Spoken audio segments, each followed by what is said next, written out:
વડાપ્રધાન મોદીની આજે જામનગરની આ મહત્વની મુલાકાત છે। આજે સાંજે વડાપ્રધાન કાફલા સાથે જામનગર પહોંચવાના છે। જામનગરના રાજવી જામ સાહેબ શત્રુશલજીનો જન્મદિવસ છે, ત્યારે પીએમ મોદી જામ સાહેબને જન્મદિવસ શુભકામના પણ આપવા જશે। તંત્ર દ્વારા પણ પાયલોટ બંગલા સુધીનો રોડ કોર્ડન કરવામાં આવ્યો છે।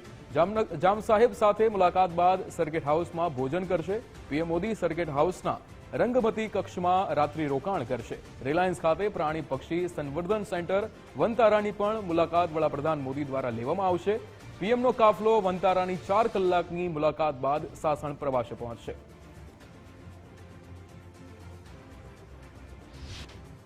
દેશના લોકપ્રિય વડાપ્રધાન નરેન્દ્ર મોદી આજે જામનગરની મુલાકાતે આવશે। બરાબર 8 વાગ્યાના સુમારે જામનગર એરપોર્ટ પર તેમનું પ્લેન લેન્ડ કરશે અને ત્યારબાદ તેઓ જામનગર સિટીમાં પ્રવેશ કરશે।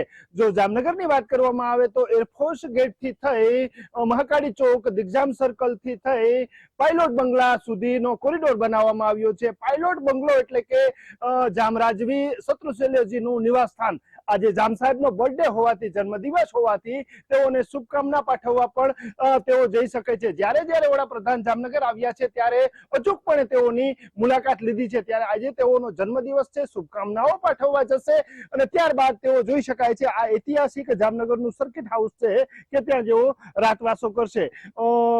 જામ સાહેબની મુલાકાત બાદ આ સર્કિટ હાઉસમાં આવશે અને અહીં જ તેઓ રાત્રિ ભોજન લેશે। રાત્રિ ભોજનની વાત કરવામાં આવે તો કાઠિયાવાડી ભોજનની સાથે ખીચડી, કઢી અને ગાયનું દૂધ પણ લેશે તેવા જે છે જે સમાચાર સાંપડી રહ્યા છે। ત્યારબાદ તેઓ રાત્રિ રોકાણ બાદ સવારે વહેલી સવારે અહીંથી તેઓ રિલાયન્સ જવા જશે, રવાના થશે અને રિલાયન્સમાં વનતારાની મુલાકાત કરશે। વનતારામાં 4 કલાક રોકાયા બાદ ફરી તેઓ પ્રવાસ જારી રાખશે।